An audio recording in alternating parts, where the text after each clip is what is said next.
Edgar Degas, Hilaire Germain, Edgar Degas, 1834 to 1917. Edgar Degas, born Hilaire Germain Edgar Degas on July 19, 1834 in Paris, is one of the most influential and innovative artists of the 19th century.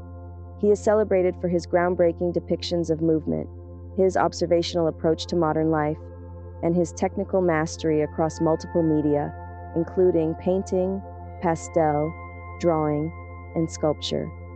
Degas's work bridges the academic traditions of classical art with the experimental spirit of modernism, making him a central figure in the history of Western art. Early life and education. Degas was born into a wealthy and cultured family of bankers and merchants. This privileged upbringing allowed him access to a high level of education and exposure to art and music from an early age. Encouraged by his father, Degas initially pursued a traditional artistic education. He studied at the prestigious Lycée Louis-le-Grand and later enrolled at the École des Beaux-Arts, School of Fine Arts in Paris, where he was trained in the classical tradition under the mentorship of Louis Lamotte, a disciple of the neoclassical painter Jean-Auguste Dominique Ingres. Ingres's emphasis on precise draftsmanship and the human figure would leave a lasting impression on Degas's approach to art. Degas also spent several years traveling in Italy, where he immersed himself in the study of Renaissance masters such as Raphael, Michelangelo, and Titian. He meticulously copied works in museums and churches, developing a profound understanding of anatomy, composition, and the interplay of light and shadow. These formative experiences laid the foundation for his technical prowess and his lifelong fascination with the human form. Transition to modern themes. Although Degas initially aspired to be a history painter in the grand tradition, he gradually shifted his focus to contemporary life in Paris. This change in direction coincided with the rapid transformation of Paris during the mid-19th century, a period marked by industrialization, urbanization, and cultural dynamism. Degas began to capture scenes of modern life, including the bustling streets, theaters, cafes, and opera houses of the city. These subjects offered him an opportunity to explore not only the external appearance of his subjects, but also their inner lives, emotions, and relationships. Despite being associated with the Impressionist movement, Degas maintained a distinctive approach that set him apart from his peers. While Impressionists like Claude Monet and Pierre-Auguste Renoir focused on the fleeting effects of light and atmosphere, Degas emphasized structure, form, and composition. He was deeply influenced by photography and Japanese woodblock prints, both of which inspired his innovative use of perspective, cropping, and unusual angles. Ballet dancers and movement. Degas' most iconic works are his depictions of ballet dancers, which make up nearly half of his artistic output. His fascination with ballet extended beyond its visual appeal. He was intrigued by the discipline, effort, and physicality that underpinned the dancers' performances. Unlike many of his contemporaries, who idealized their subjects, Degas sought to portray dancers in candid and unguarded moments. His works often depict them stretching, rehearsing, or resting, capturing their humanity and the realities of their profession. These pieces are celebrated for their dynamic compositions, subtle use of color, and attention to detail. Degas experimented extensively with pastels in these works, layering pigments to create luminous textures and a sense of movement. His unconventional viewpoints, such as looking down from above or framing the figures partially, give his compositions a sense of immediacy and intimacy. Diverse subject matter. While ballet dancers are central to Degas' legacy, his artistic range was far broader. He explored a variety of themes, including horse racing, women at their toilette, working-class figures, and Parisian nightlife. His series on horse racing captures the energy and elegance of the sport, while his depictions of women bathing offer an intimate, often unidealized look at private moments. These works reflect Degas' fascination with capturing the human body in motion and his commitment to observing life as it is, rather than romanticizing it. Innovative techniques and mediums. Degas was a tireless experimenter who constantly pushed the boundaries of traditional art forms. His mastery of pastel is particularly noteworthy. He transformed the medium from a tool for preliminary sketches into a primary vehicle for finished works. His pastels are characterized by their vibrant colors, layered textures, and the interplay of light and shadow. In addition to painting and drawing, Degas ventured into sculpture, particularly in his later years as his eyesight deteriorated. One of his most famous sculptures, Little Dancer aged 14, caused controversy when it was first exhibited due to its realistic portrayal and use of unconventional materials, such as fabric and hair. Today, this work is celebrated as a masterpiece of modern sculpture. Later years and legacy. In his later years, Degas faced numerous challenges, including financial difficulties and a progressive loss of vision. Despite these setbacks, he continued to work with remarkable dedication, often turning to sculpture and drawing as his eyesight worsened. He became increasingly reclusive, retreating from public life and focusing solely on his art. Degas died on September 27, 1917, in Paris, leaving behind a vast and diverse body of work. His legacy as an artist is immense. He is regarded as a pioneer who transformed the depiction of modern life and movement in art. His innovative techniques, keen observational skills, and ability to capture the nuances of human emotion continue to inspire and influence artists to this day. Influence and recognition. Degas' work has had a profound impact on the history of art. His emphasis on the human figure, his innovative compositions, and his willingness to experiment with different mediums have cemented his place as one of the most important artists of the modern era. From his intimate portraits of dancers to his unflinching studies of everyday life, Degas captured the complexity and beauty of the human experience with unparalleled skill and sensitivity.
durch des Himmels prächtigen Land laufend